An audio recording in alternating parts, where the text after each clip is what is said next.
কাজু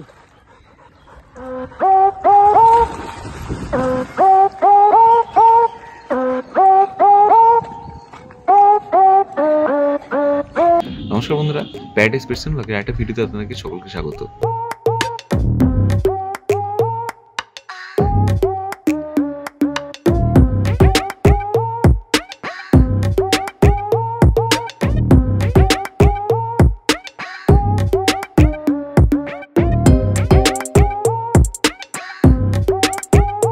আমি আজকে যাচ্ছি চন্দনদার কাছে। চন্দনদার কাছে কেন? কারণ আজকে আমি অনেক ইনফরমেশন আপনাদেরকে দিতে চাইছি।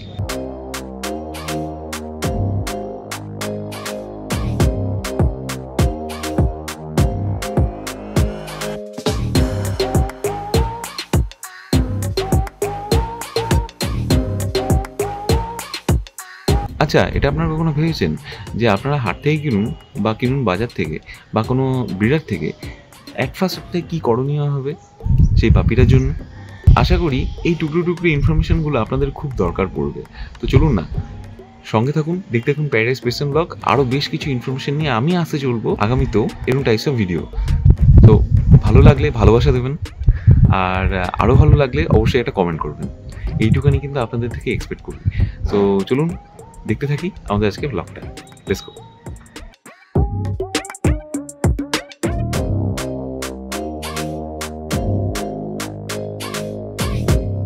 চন্দনদা, আমার নেক্সট জেনারেল প্রশ্ন হচ্ছে গিয়ে বাড়ির পোষ্যের জন্য কি ধরনের খাবার প্রয়োজন? বাড়ির পোষ্য আমি ধরছি, মানে তুমি কুকুরের যখন কথা বলছো, আমরা কুকুরের কথাই বলছি। কুকুর হচ্ছে কার্নিভোরাস অ্যানিমাল, মানে মাংসাশী প্রাণী। ঠিক আছে, ওভার দ্য ইয়ার্স, বছরের পর বছর আমরা তাদের পোষ্য বানাতে অমনিভোরাস বানিয়ে ফেলেছি। অমনিভোরাস মানে সে মানে মাংসাশী এবং শাকাহারী, মানে দু রকম, ভেজ অ্যান্ড নন ভেজ দুটোই সে খেতে পারে। ঠিক আছে, বাট ওদের ডাইজেস্টিভ ট্র্যাক্ট বা ডাইজেস্টিভ সিস্টেম যেটা নন ভেজ খাবার, মানে মাংস, মাছ, ডিম এই জাতীয় খাবারটাকে খুব ইজিলি ওরা ডাইজেস্ট করতে পারে। ঠিক আছে, তো খাবার আমি বলবো গ্রোয়িং পিরিয়ডে বাচ্চাদের দুটো ভাগে ভাগ করছি। একটা হচ্ছে প্যাকেট ফুড, যেটা কিনতে পাওয়া যায়, আর একটা আমরা হোমমেড ফুড যেটা করতে পারি। অবশ্যই আমার সাজেশন হচ্ছে হোমমেড ফুড সব থেকে ভালো। তার সঙ্গে আর একটা অ্যাডিশনাল কথা হচ্ছে, যদি সেটাকে তুমি ব্যালেন্স করতে পারো প্রপারলি, কারণ একটা গ্রোয়িং পাপিজের সবচেয়ে বেশি নিউট্রিশনাল রিকোয়ারমেন্ট আছে। মানে যেই রেশিওতে ক্যালসিয়াম ফসফরাস দরকার, যেই রেশিওতে ভিটামিন অ্যান্ড মিনারেলস দরকার, হ্যাঁ, যেই রেশিওতে ভিটামিন, মানে কিছু ভিটামিন আছে যেগুলো ফ্যাট সলিউবল, কিছু ভিটামিন আছে ওয়াটার সলিউবল। এই টোটাল যে ভিটামিন, মিনারেল, ক্যালসিয়াম, এই টোটাল জিনিসটা খাবারের মধ্যে, প্রোটিন, ফ্যাট, ফাইবার, সবটাকে ব্যালেন্স করাটা খুব ডিফিকাল্ট আমাদের পক্ষে। আমি একটু পিছিয়ে যাচ্ছি। নর্মাল নেচারে কি হতো, নেচারে যে কোনো মাংসাশী প্রাণী তুমি যদি দেখো, অ্যানিমাল প্ল্যানেট বা যে কোনো ডিসকভারি দেখো, দেখবে তারা যে কোনো অ্যানিমালকে মারবে, যখন মারার পরে আগে ইন্টেস্টাইনটা খেতে শুরু করে। এটা তুমি ফলো করে দেখো, আজকে এই ভিডিও হয়তো খেয়াল না করে থাকলে, ভিডিওটা দেখার পরে দেখবে শিকারটাকে মেরে দেওয়ার পরে তারা ইন্টেস্টাইনটা আগে ফাটিয়ে খায়। তার রিজনটা হচ্ছে, এটা বাই নেচার ওদের মধ্যে ইমবাইবড হয়ে গেছে, মানে জেনে গেছে যে পেটের মধ্যে ইনডাইজেস্টেড ফুড থাকছে, তার সঙ্গে প্রিবায়োটিক প্রোবায়োটিক পেয়ে যাচ্ছে ওরা। আর পেটের মধ্যে যে ভিসারালস গুলো থাকে, অর্গ্যানগুলো থাকে, অর্গ্যান মানে ধরুন লিভার, কিডনি, লাংস, হার্ট, এই পেটটাকে হলো করে খেলেও সবগুলো অর্গ্যানটাও আগে পেয়ে যাচ্ছে।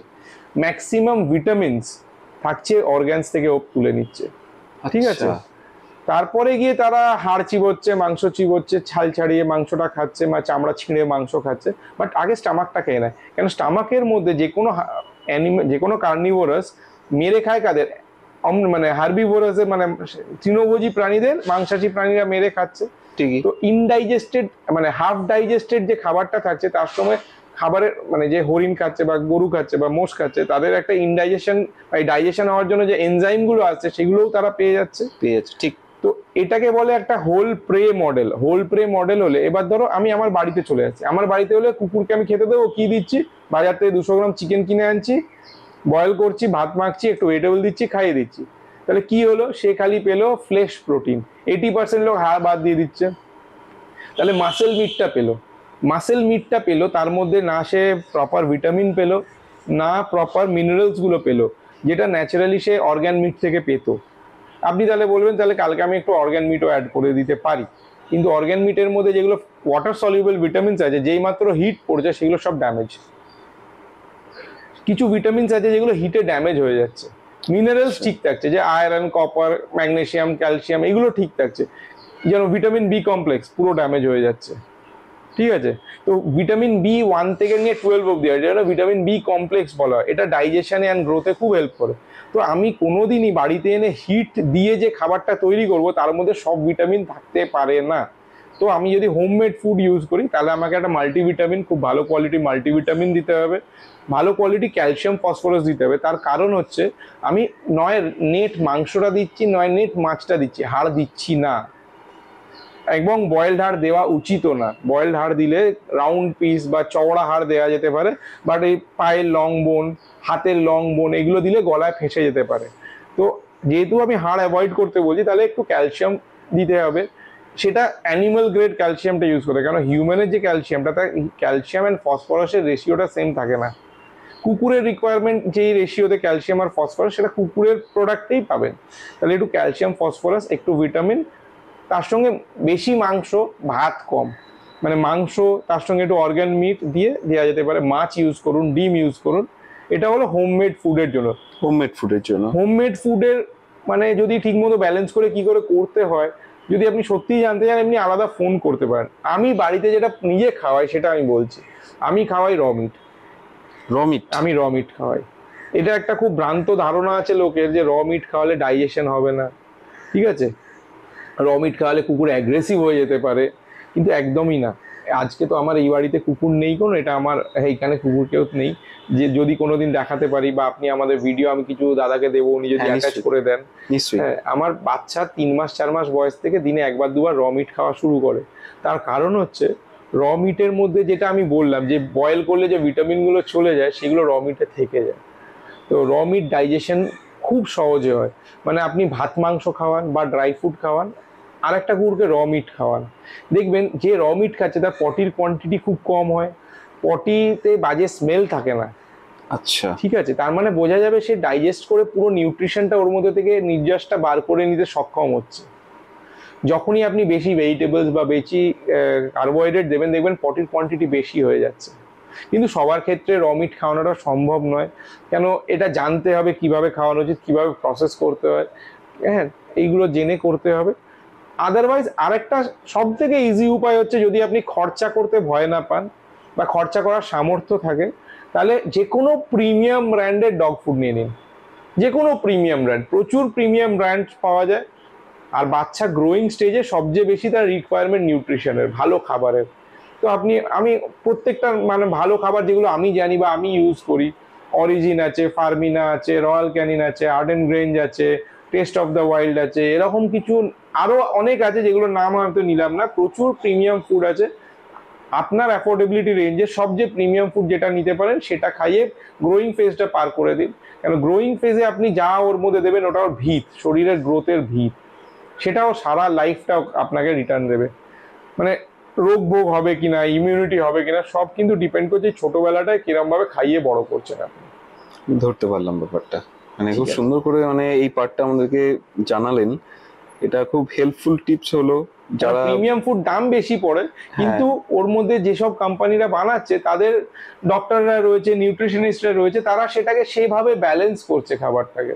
আপনি দেখবেন, আমি একটা ব্র্যান্ডের নাম নিচ্ছি না, বা দু একটা ব্র্যান্ড আছে যারা গ্রেইন ফ্রি খাবার বানায়, তারা মেইন ইনগ্রিডিয়েন্টটাই হচ্ছে মাংস বা মাছ। আচ্ছা, তার সঙ্গে কোনো গ্রেনস মানে চাল দেয় না, মানে ভাত, গম, ভুট্টা, ওটস কিছু থাকে না। সেই খাবারের দাম প্রচুর, কিন্তু ন্যাচারালি যেটা হয় যে এরা তো ভাত গম ডাল খেয়ে বড় হয়নি, মানে হওয়ার কথা না, এরা মাংসর ওপরেই বেস করে বড় হয়, বেস করে থাকে। একটা কুকুরকে মাংস যত দিতে পারবেন, মানে মাংস মাংস আর মাংস, যত মাংস দেবেন তার গ্রোথ তত ভালো সুন্দর হবে। কারণ ওদের মানে ওদের বডি স্ট্রাকচারটাই ওরকম, মানে ডাইজেশন সিস্টেমটাই ওরকম, মাংসের ওপর বেস করে বড় করা উচিত। অনেকে আছেন যারা ধরে নেন বাড়িতে কেউ এলো, এবং কিছু ফাস্টফুডে তো অনেক সময় ইয়ে থাকে, আপনি বললেন একটু ফ্ল্যাট কালচারে, তো বন্ধু বান্ধব তো ঢোকেই, তো দেখেছি যাদের বাড়িতে মানে পাপ্পি আছে, তো কিছু খাচ্ছে, খেতে খেতে ওকেও খাই দিল, দেখি না একটু কেমন, দেখো না খাওয়া যায় কিনা।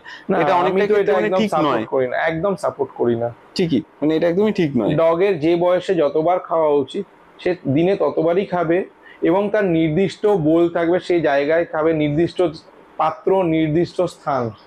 এতে করে কি হবে, ওর তো কোনো দোষ নেই, সে ছোটবেলা থেকে দেখবে যেই আসছে একটু খেতে খেতে দিয়ে দেবে। হ্যাঁ, বা আপনি নিজে খেতে খেতে কিছু দিচ্ছেন, ও তো জানে না যে আপনার কখন মুড হবে আপনি দেবেন, বা কখন আপনার ইচ্ছে হলো না দেবেন না। একটা টাইমের পর ও হ্যাংলা তৈরি হয়ে যাবে। এবার যখনই কেউ খাবে, ও দেখবেন ওর মুখ থেকে লাল ঝরছে। পরে এটা ছোটবেলায় খুব ভালো লাগবে যে দেখো দিচ্ছি খাচ্ছে, কিন্তু একটা কুকুর যখন অ্যাডাল্ট হয়ে যাবে, আপনার একটা টাইমে বিরক্তি লাগবে। ধরুন আপনার বাড়িতে কোনো গেস্ট এসছে, টেবিলে খাবার খাচ্ছে, লাঞ্চ খাচ্ছে, সে পাশে বসে লাল পড়ছে তার মুখ থেকে, খেতে চাইছে, বা এমন হতে সে টেবিলে উঠে দু পা তুলে খেতে যাচ্ছে। এটা কিন্তু তখন একটা নিউসেন্স ক্রিয়েট হবে। আপনি তৈরি করেছেন জিনিসটা, তখন আপনার বিরক্ত লাগবে। তো ছোটোর থেকেই এই জিনিসটা একদম না। আর প্রথমত কুকুর ফাস্টফুড। ফাস্টফুড তো কেন, ওর নিজের একদমই না। যেটুকুন খাবার তার বাইরে কিছু খাবার দেবেন না। কেন আপনি ওকে, আপনি জেনে শুনে কেন ওর ক্ষতি করতে চাইবেন? ওর তো তেল মশলা এগুলো খাওয়ার কথা না, একদম উচিত না। ঠিক ওর বলেছেন। টাইমে খাবে, ওর বাটিতে খাবে, তাহলে ও জানবে আমার সামনে যদি মাংস পড়েও থাকে আমি সেখান থেকে খাবো না। ডিসিপ্লিন প্রথম দিন থেকে তৈরি করতে হবে। ডিসিপ্লিন হঠাৎ করে তৈরি হয় না। আপনি আজকে ওকে বাচ্চাটাকে এই দিচ্ছেন সেই দিচ্ছেন, কালকে আপনার হঠাৎ মনে হলো আপনি আপনার কুকুরটা হ্যাংলা হয়ে গেছে, সেটা তৈরি করেছেন আপনি নিজে, ও নিজের থেকে হয়নি। এটা সেদিন আপনার নিজেকে গালি দেওয়া উচিত যে আমি করেছি, ওর কোনো দোষ নাই। ঠিক আছে। ঠিকই। তো দাদা, আপনি এর মাঝখানে এটা বললেন যে ডিসিপ্লিনের কথা, তো এইভাবেই কি মানে রেডি হয় কোনো মানে শো কোয়ালিটির যে পাপি বলে, তাকে প্রপার ডিসিপ্লিন করেই তো তুলতে হয়, সেটা আমাদেরই। হুম। তো সেক্ষেত্রে দেখুন এখান থেকে আমাদের কি স্টার্ট বাড়ির হয়ে যায়? বাচ্চাদের আমরা কি করি, আমাদের বাড়ির বাচ্চা হলে আমরা ছোট থেকে স্কুলে ভর্তি করছি, নার্সারি থেকে তার নার্সারির আগে প্রি স্কুলে ভর্তি করছি, তো সে তো সেখান থেকেও ডিসিপ্লিন শেখা শুরু করছে। তো আমার ওই বাচ্চাটা নয় কেন?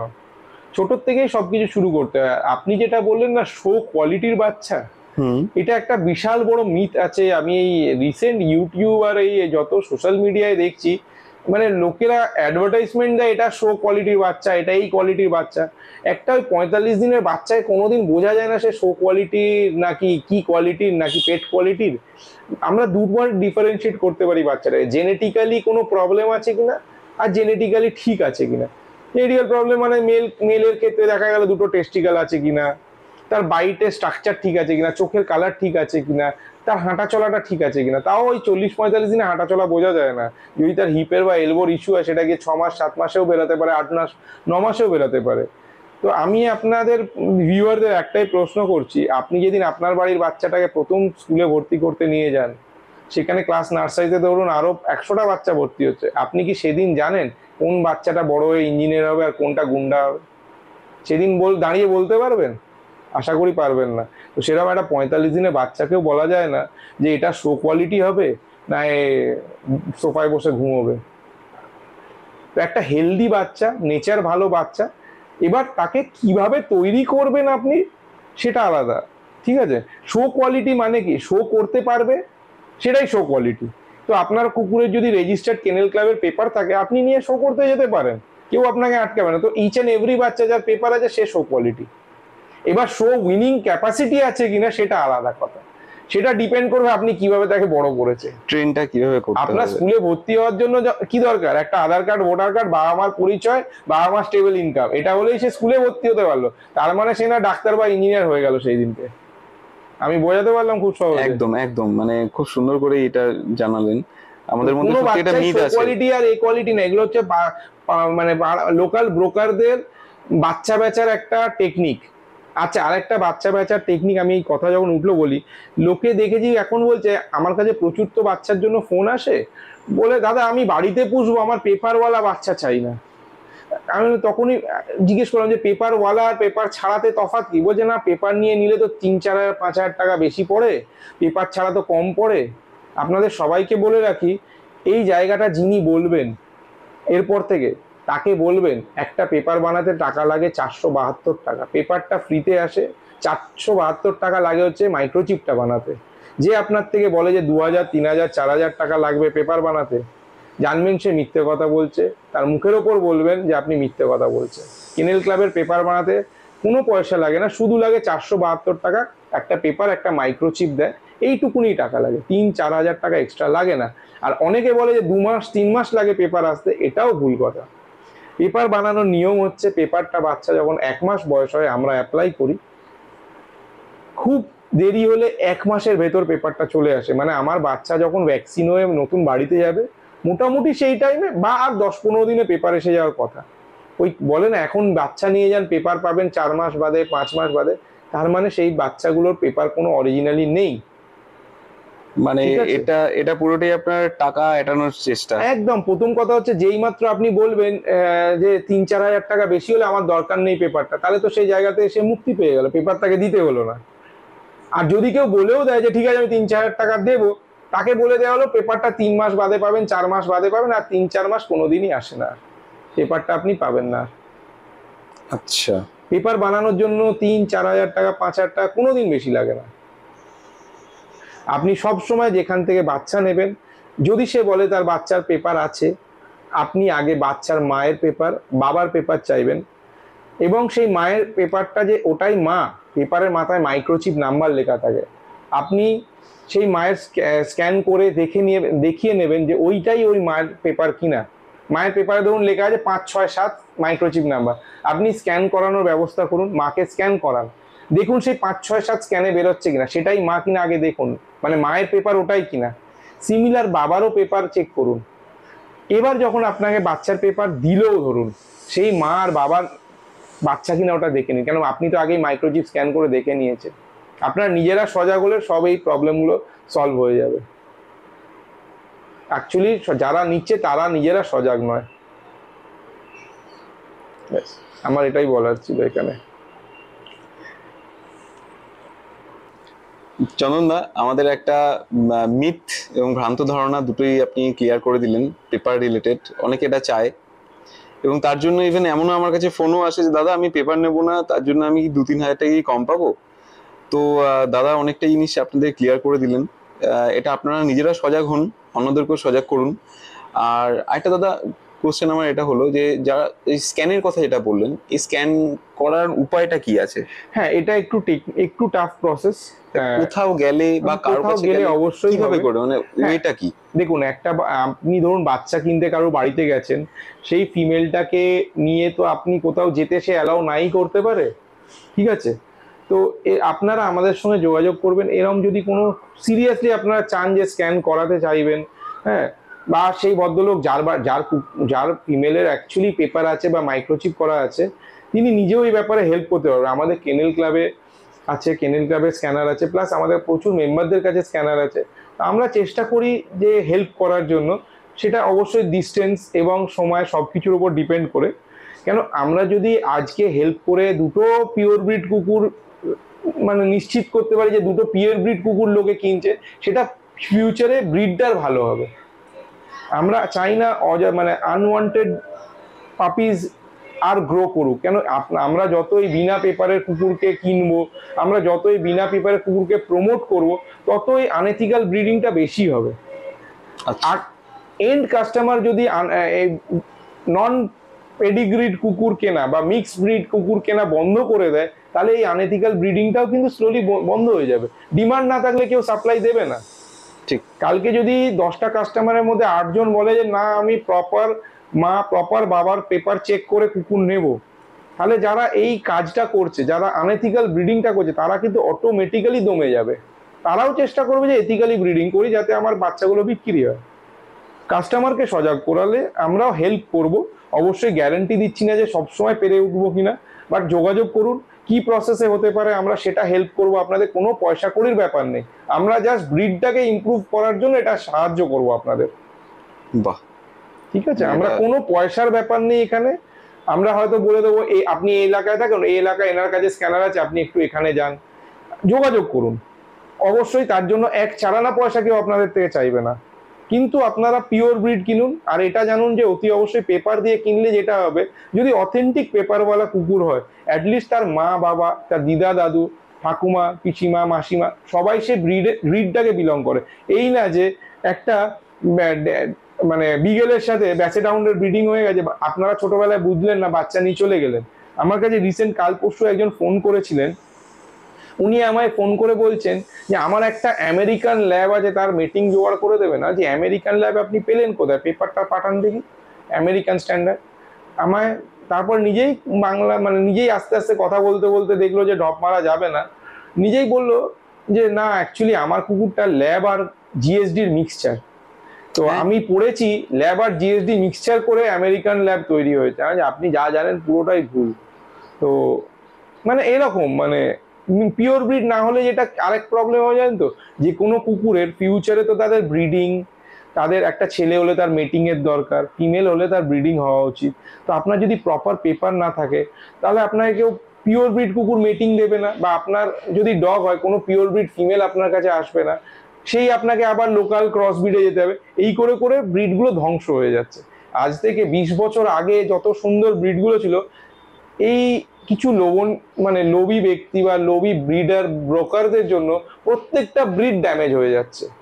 আজকে এরকম হাতে তুলে দেখায়, এই দেখুন ল্যাব বাচ্চা, হ্যাঁ শো কোয়ালিটি, তাকে যদি ল্যাব নিয়ে জিজ্ঞেস করি, ল্যাব্রাডর নিয়ে কিছু বলতে বলি, মানে কিছু বলতে পারবে বলে আমার মানে 80% লোক জানে না। তো এমন একটা লোকের কাছে যান যে জিনিসটা জানে। আমি ধরুন যেরকম ল্যাব করছি, ল্যাবের কিছুটা জানি, গোল্ডেনের কিছুটা জানি। আপনার যদি জিএসডি নেওয়ার ইচ্ছা, আপনি জিএসডি জানা লোকের কাছে যান। আপনার বিগেল নেওয়ার ইচ্ছে হলে যে ব্রিডটা নিয়ে হয়তো 20 বছর 30 বছর ধরে বিগেলটা করছে তার কাছে যান। হতে পারে আপনার দামটা সাময়িক বেশি লাগবে, কিন্তু লং রানে আপনি লাভবান থাকবেন।